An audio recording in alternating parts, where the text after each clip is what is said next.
Israël fut envoyé en captivité à Babylone. Le peuple y resta pendant 70 années. À la fin de cette période, le peuple était dans un triste état.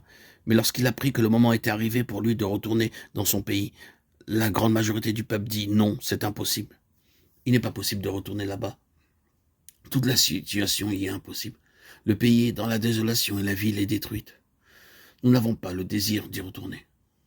Mais un reste du peuple y retourna, et nous connaissons tous les détails du secours que Dieu leur accorda d'une manière souveraine. Il donna aux enfants d'Israël tout ce dont ils avaient besoin, et les aida d'une manière merveilleuse, de sorte qu'ils reconstruisirent la cité et leur temple, et rendirent le peuple de nouveau productif. Mais c'était quelque chose de surnaturel. Le vote de la majorité avait dit impossible, la minorité crut en Dieu. Où nous arrêterons-nous? Laissons l'Ancien Testament et venons à celui qui avait été en vue à travers tout cela. Jésus. Tout ce qui était arrivé conduisait à lui. Dieu avait promis d'envoyer son fils. Les prophètes n'avaient parlé que de la venue du Messie. Mais les idées qu'avait Israël au sujet du Messie étaient très naturelles.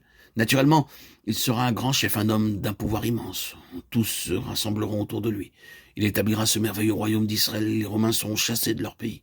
C'était l'idée naturelle que les Israélites avaient de leur Messie. Mais lorsqu'il vint, il n'y avait point de place pour lui à sa naissance, et l'autorité qui était au pouvoir eut recours à son ancien jeu et fit tuer tous les petits enfants mâles avec le but spécial de mettre la main sur ce seul petit garçon. La vie même de Jésus fut une chose surnaturelle. Sa naissance fut une chose surnaturelle, et il en fut de même de toute sa vie. Combien de fois nous lisons « Ils tinrent conseil afin de le faire mourir, et ils prirent des pierres pour le lapider. » L'accomplissement de son ministère fut une chose céleste, il était surnaturel.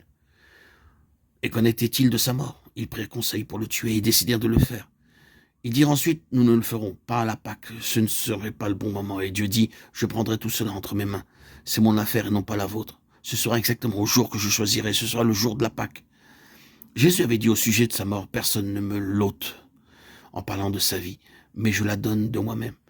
J'ai le pouvoir de la donner et le pouvoir de la reprendre. J'ai reçu cet ordre de mon Père, Jean 10, 18. Il disait ainsi que lorsque cela arriverait, ce ne serait pas entre les mains des hommes, mais entre les mains de Dieu.